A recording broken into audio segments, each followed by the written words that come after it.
একদিন সকালে গোপাল যাচ্ছিল হাটে বাজার করার জন্যে। রাস্তায় যেতে যেতে হঠাৎ তার এক বামুন ঠাকুরের সঙ্গে দেখা হলো।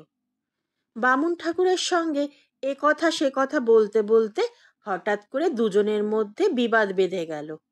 বামুন ঠাকুর রেগে গিয়ে তখন গোপালকে বলল, আমার সঙ্গে এইরূপভাবে তুমি কথা বলছো, তোমার নরকেও জায়গা হবে না, তুমি নরকে যাবে।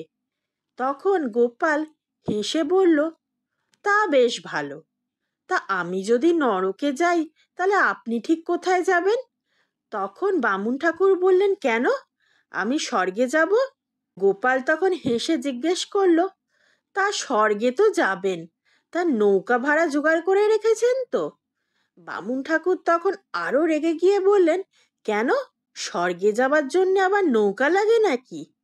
তখন গোপাল বলল, লাগে বই কি, স্বর্গে যেতে হলে তো আগে বৈতরণী নদী পার হতে হবে, আর নদী পার হওয়ার জন্য নৌকা ছাড়া আর কি উপায় থাকতে পারে? তাই জন্যেই বলছি, স্বর্গে যাওয়ার কথা পরে ভাববেন, আগে নৌকা ভাড়াটা জোগাড় করুন, তারপরে স্বর্গে যাওয়ার কথা চিন্তা করবেন।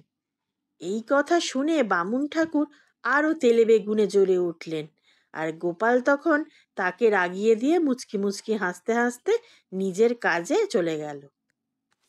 এই ধরনের সুন্দর সুন্দর গল্প শোনার জন্য এখনই আমার চ্যানেলটি সাবস্ক্রাইব করে নিন, আর গল্পটি কেমন লাগলো তা অবশ্যই কমেন্ট করে জানাবেন।